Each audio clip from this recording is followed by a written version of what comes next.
নমস্কার, কেমন আছেন সবাই? আমার রোজকার জীবনের ছোট ছোট কিছু গল্পে চলুন মিশে যাই। দিনটা ছিল শনিবার। সকালে ঘুম থেকে উঠে দেখি 8:30 বাজে ঘড়িতে। বাইরে বেরিয়ে দেখি বেশ রৌদ্রোজ্জ্বল দিনটা। আমার বাড়িটা না বেশ সবুজে ঘেরা, জানেন তো, অনেক গাছপালা আছে। তাই ভাবলাম ব্লগের প্রথম দিন আপনাদের সাথে একটু শেয়ার করা যাক। আমার দৈনন্দিন জীবনের দিনের শুরুটা হয় সূর্য প্রণাম দিয়ে। তাই আমি যাচ্ছিলাম জবা ফুল তুলতে। দেখি গিয়ে আজকে মাত্র 3টে জবা ফুল ফুটেছে গাছে। আমি 2টি তুললাম আর একটি রাখলাম আমাদের যে হাউস হেল্প দিদিটি আছে তার জন্য, সে কাজ শেষে বাড়িতে নিয়ে যায়। যাই হোক, এবার আমি যাই সূর্য প্রণামে। আমি না এই সূর্য প্রণামের বিভিন্ন রিচুয়াল এবং এর উপকারিতা ইউটিউবে একজন অ্যাস্ট্রোলজারের কাছ থেকে শিখেছিলাম। আমাদের কেন সূর্য প্রণাম করা উচিত এবং কিভাবে করা উচিত, এগুলো আমি ইউটিউব থেকেই শিখেছি। ওই তামার পাত্রে জল নিয়ে কিভাবে জবা ফুল দিয়ে একটা টাকা দিয়ে করা হয় সূর্য প্রণাম, সেটাই শিখেছি। তাই আমি বিগত 1 বছর ধরে এই রিচুয়ালই ফলো করে আসছি। যাই হোক, আমি সূর্য প্রণাম করছি। আসলে কি বলুন তো, আমরা তো বৈদিক যুগ থেকে প্রকৃতির উপাসক, তারই একটা ছোট নিদর্শন বলতে পারেন।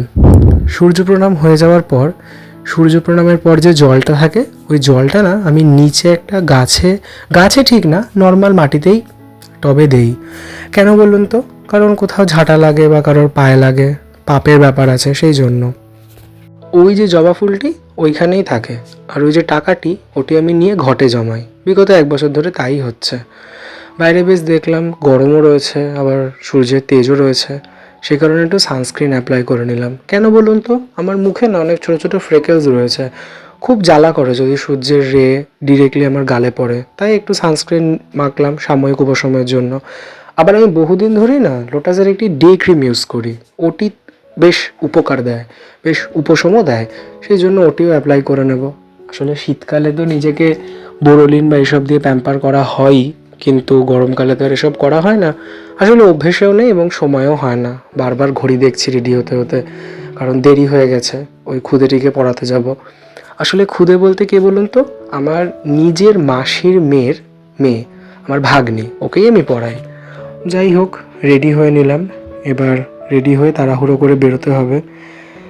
আর পরপর 2টো পড়ানো আছে। এবার একজন যদি লেট হয়ে যায় তাহলে আরও বাকিরা লেট হয়ে যাবে। আর রাতে যদি দেরি করে ঘুমাই, সকালে আমি উঠতেও পারি না।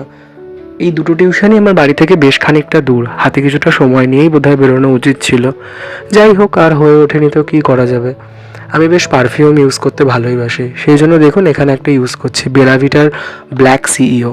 ঠিক এরকমই কিছু একটা নাম, আমার এক্স্যাক্ট নামটা মনে নেই, সেই জন্য ভুলভাল আর বললাম না। দেখুন আয়নাতে নিজেকে দেখাতে দেখাতে হাসিই পাচ্ছে। ফোনের পেছনে কভারে 500 টাকার নোট গোজা। সব সময় তো অনলাইন ট্রানজাকশান কাজ করে না, সেই জন্যই আর কি।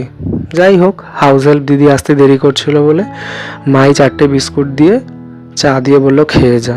আমার আবার সকালবেলা ঠিক চা বিস্কুট খেয়ে বেরোনোটা ভালো লাগে না, অভ্যাসেও নেই, পছন্দও হয় না। কারণ আমার আবার বিকেলে নেশা হয়ে গেছে এখন। টিউশন পড়াতে যাই, তাদের বাড়ি থেকে চা দেয়, ওটাই একটা অভ্যাসে পরিণত হয়েছে। ওই সময়ই একটা ভালো লাগে চা খেতে। যাই হোক, তাড়াহুড়ো করে খাচ্ছি আর রাস্তার দিকে দেখছি কতক্ষণ আমিও বেরোবো, দেরি হয়ে যাচ্ছে। এই যে তাড়াহুড়ো করে সাইকেল নিয়ে বেরিয়ে পড়লাম। এবার এই সাইকেল নিয়েই আমার ছোট্ট বাহনটিকে নিয়ে যাব পড়াতে। বেশ খানিকটা দূর, আগেই বলেছি। ইতিমধ্যে আমার মনে পড়েছে আমার জামাইবাবুর জন্য নেওয়া গিফটটা আমি নিয়ে যাচ্ছি না। মানে গিফট বলতে কি বলুন তো, দার্জিলিং গেছিলাম আমি, ওখান থেকে জামাইবাবুর জন্য গোল্ডেন টিপসের একটা চায়ের বাক্স নিয়ে এসছি। ডেফিনেটলি চা আছে ভেতরে, শুধু বাক্স নেই। যাই হোক, তো এটা মা মনে করে দিল, আর আমিও বেরিয়ে পড়লাম। আমার এই যে পাড়ার গলি, কি সুন্দর দেখুন, সবুজে ঘেরা। ওই যে দূরে দেখতে পাচ্ছেন, দূরে কিন্তু এটি মাঠ নয়, এটি অ্যাকচুয়ালি একটা পুকুর, শ্যাওলা জমে এই অবস্থা হয়েছে। ব্যাস, আপনাদের সাথে কথা বলতে বলতে চলে এসেছি প্রায় মেন রোডের কাছে। তো দূর থেকে দেখুন ওই যে লাল জামা পরা একটি ছেলে আসছে না, ওটি আমার এক পাড়াতো ভাইপো। পাড়াতো ভাইপো জানি না বাংলা অভিধানে ঠিক বললাম কি না, মানে পাড়ায় থাকে ছেলেটি। তো আমাকে জিজ্ঞেস করলো, তুমি কি করছো হাতে ফোন নিয়ে? প্রথম ব্লগ করছি, সেই জন্যই আর কি। দেখলো নিজেরও ভয় লাগছে, এক হাতে ফোন, কিভাবে এক হাতে সাইকেল চালাবো, সেই জন্য একটু কোনা কোনা দিয়ে যাওয়ার চেষ্টা করলাম। এই দেখুন, বলতে বলতে একটা টোটো গায়ে ঘেঁষে বেরিয়ে গেল। ধাক্কা খেলে হয়ে যেত ব্লগ বানানো আজকে আমার। যাই হোক, এগোচ্ছি। বেশ রোদ ছাতা নিয়ে আমি আবার চালাতে পারি না সাইকেল। ওই যে নীল দরজাওয়ালা ওই দুটি আমাদের দোকান ছিল, ছিল বলতে এখনও আছে আমাদের সাইকেলের দোকান। চলে এসেছি মদনপুর স্টেশনে, একটা ছোট্ট জায়গা, ছোট্ট গ্রাম, তেমন কিছুই নেই দেখার, বাট অনেক মায়া আছে। গরমকাল আমার মোটে ভালো লাগে না। গরমের এই দুপুর, গরমের এই সকাল, এই সময় পড়াতে যাওয়া, বাজারে যাওয়া একদম পছন্দ করি না আমি। চলে এসেছি দিদিবাড়ির প্রায় কাছে, আর আমার ফ্রেকেলগুলো অসম্ভব ডিস্টার্ব করছে আমায়, খুব জ্বলছে আমার মুখ, কি আর করা যাবে। এসে গেছি, দিদিবাড়ির গলিতে ঢুকে পড়েছি। দাঁড়ান একটা জিনিস দেখাই। ওই যে দেখুন কি সুন্দর একটা মাঠ, ছোট্ট মাঠ, সবুজে ঘেরা। এরম মাঠ না আমার খুব ভালো লাগে জানেন। আমার বাড়ির কাছেও প্রচুর আছে, কোনো দিন ব্লগ করলে মাঠে গিয়ে আপনাদের দেখাবো। এরম একটা মাঠে না শীতকালের বিকেল বা বসন্তকালের বিকেল আরামসে বসে অনেকক্ষণ সময় কাটিয়ে দেওয়া যায়, অন্তত আমার তো খুবই ভালো লাগে। যাই হোক, সামনে দেখলাম কে যেন একটি গাছের ডাল কেটেছে, খুব মন খারাপ হয় আমার এগুলো দেখলে, সেই জন্য শেয়ার করলাম না আপনাদের সাথে। এসে গেছি আমার এই দিদি বাড়িতে। আমার এই দিদি বাড়ি খুব সুন্দর, ওয়েল ফার্নিশড ভেতর থেকে, একদিন দেখাবো ভিডিওতে। সাইকেলটা নিচে রেখে টোটোর পাশে এই যে উঠে এলাম ওপরে। ওই যে খুদেটি আমাকে দেখে হাসছে, দেখুন দাঁত ফোকলা। সে সামনে আসবে না ক্যামেরার, কেন বলুন তো? কারণ তার দাঁত পড়েছে সেই জন্য। আর আমি আপনাদের দেখাই ওর বিছানাটি কিরম অগোছালো অবস্থায় রয়েছে। আসলে ও সকালে ড্রয়িং ছিল, সেই জন্য ও জাস্ট পড়ে উঠে এরকম অগোছালো করেই রেখে দিয়েছে। ইতিমধ্যে আমি ওর বোর্ড ফোর্ড সেট করে নিয়ে ওর বিছানাটা গুছিয়ে নিয়ে ওকে পড়াতে বসলাম। মামা আলটিমেটলি আমি, যাই হোক আগে স্যার নাকি আগে মামা সেটা বুঝতে পারছি না, হয়তো আগে মামাই হব অবশ্যই ওর কাছে। যাই হোক, ও আমাকে কন্টিনিউয়াসলি জিজ্ঞেস করছে মামা আমি কি বোর্ডটা সাজাবো, কারণ যদি ভিডিওতে দেখা যায় সেই জন্য।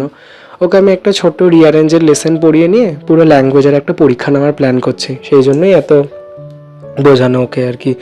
যাই হোক, এবার আমি কোয়েশ্চেন লিখতে শুরু করলাম। ও নিজে পেন্সিল নিয়ে খেলতে শুরু করেছে, আসলে খেলছে না, ও বোর্ড গোছাচ্ছিল, যাতে ওর বোর্ডটা যদি ক্যামেরায় দেখা যায় তাহলে যেন সুন্দর লাগে, সেই জন্যই আর কি। যাই হোক, আমিও কোয়েশ্চেন লিখছি তাড়াহুড়ো করে, পাতার পর পাতা কোয়েশ্চেন লিখছি। এরপর ওকেও তো অ্যান্সার লিখতে হবে এগুলোর, সেটাই ভাবছি ও কখন লিখবে আর আমি কখন এতগুলো কোয়েশ্চেন করব। যাই হোক, আমরা এইভাবেই খুনসুটির মধ্যে দিয়ে মজা করে পরীক্ষা দেই, পড়াশোনা করি। ওই যে দেখুন, যেই টের পেয়েছে ক্যামেরাটা ওর দিকে, অমনি চুলের লক্সটা ইচ্ছা করে বার করে চুলটা উড়িয়ে দিয়ে সুন্দরভাবে নায়িকা বসেছে পরীক্ষা দিতে। প্রচুর কোয়েশ্চেন দেখুন, তাও তাও অত ওর স্টাইল করা চাই। এই যে স্টাইল করতে করতে খুনসুটির মধ্যে দিয়ে ওর লেখা শুরু। অনেক লিখতে দিয়েছিলাম, অনেক লিখেওছে আস্তে আস্তে। আর আমি এখানে অপেক্ষা করছি যে কখন ওর পড়া শেষ হবে আর আমি দ্বিতীয় পড়াটাতে পড়াতে যাব, কারণ একজনের দেরি হয়ে গেলে আরেকজনের দেরি হয়ে যায়, শুরুতেই বললাম, এটাই তো স্বাভাবিক। যাই হোক, মাঝখানে ভুলে গেছিলাম এটা বলতে বা ক্লিপ নিতে। আমার দিদি আমাকে খুব সুন্দর একটা টিফিন দিয়েছিল, সেটাও দেখানো হয়নি ক্লিপে। যাই হোক, এবার এই যে আমাদের মনা মানে ওর ডাক নাম মনা এবং ভালো নাম অস্মিতা, হয়ে গেছে ওর পড়ানো। আমি ওকে টাটা বাই বাই করে আমার ওই ছোট্ট বাহনটিকে নিয়ে এবার ওই একই রাস্তা ধরে আবার দ্বিতীয় টিউশনের উদ্দেশ্যে বেরোবো। কি বলুন তো, আমার হাইটটি না খুবই শর্ট, সেই জন্য আমি আবার বড় সাইকেল চালাতে পারি না, পা পাই না, সেই জন্য এই যে সাইকেল নিয়ে বেরিয়ে পড়েছি আবার দ্বিতীয় টিউশনের উদ্দেশ্যে যাওয়ার জন্য। ওই সামনে ছোট মাঠটি ক্রস করে আবার অনেকটা যেতে হবে মেন রোড ধরে। যাচ্ছি টুকটুক টুকটুক করতে করতে আবার দ্বিতীয় পড়াতে। খুব রোদ উঠেছিল, আর আমি তো আগেই বলেছি আমি ছাতা নিয়ে সাইকেল চালাতে পারি না, আমি ইমব্যালেন্স হয়ে যাই, খুবই অসুবিধা হয় ছাতা নিয়ে সাইকেল চালাতে। এই যে আমি আবার কোনা নিয়ে যাচ্ছি আস্তে আস্তে, কেন বলুন তো, হাতে ফোন, যদি কারোর সঙ্গে ধাক্কা লাগে তখন আস্তে আস্তে টোটোর সঙ্গে ধাক্কা লাগতে গেছিলো, সেই জন্যই কোনা দিয়ে যাচ্ছি। দেখুন, দেখতে দেখতে আপনাদের সাথে কথা বলতে বলতে অলমোস্ট চলে এসেছি আমার ওই টিউশন বাড়ির কাছে। এবার কি সুন্দর একটা বড় বটগাছ, জানেন এখানে অনেক দেবদেবীর মূর্তি রাখে, এখানে কীর্তন হয়। যদি অন্য কোনো দিন কোনো একটা ভ্লগে সম্ভব হয় নিশ্চয়ই দেখাবো আপনাদেরকে।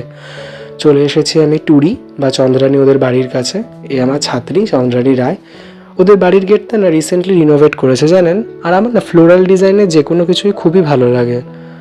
বেশ সুন্দরভাবে ওদের গেটটা রিনোভেট করে ফ্লোরাল ডিজাইন দিয়ে করেছে, আমার বেশ ভালোই লাগে ওদের গেটটা এখন। যাই হোক, গেটটা বন্ধ করে এবার আমি যাব ওপরে। ওই খুদেগুলো অপেক্ষা করছে, কারণ অনেক দেরি হয়ে গেছে আমার। এক জায়গায় দেরি হলে তো আর এক জায়গায় দেরি হবেই, শুরুতেই বলছিলাম। এই যে ওপরে উঠছি আমি। ওদের না আজকে আবার একটা পরীক্ষা নেওয়া, জানেন তো। এসে শুনে একটা গন্ডগোল হয়েছে, আমার কাছে ওরা ফোন নিয়েই পড়তে আসে, কিন্তু হয়েছে কি আজকে ওরা কেউই ফোন আনেনি। এবার সেই জন্য আমি পিডিএফও পাঠাতে পারবো না কোয়েশ্চেনের, তাই একজন স্টুডেন্টকে পাঠিয়েছি পিডিএফটা প্রিন্ট আউট করে আনতে। ওই যে কালো জামা পরা ছেলেটি, ওর নাম সায়ন, ওই গেছিলো প্রিন্ট আউট করতে। কোয়েশ্চেন চলে এসছে, এবার যে যার মতো ঘুরিয়ে দিলাম ওদেরকে। এবার ওরা পরীক্ষায় কোয়েশ্চেনের অ্যান্সার লিখবে।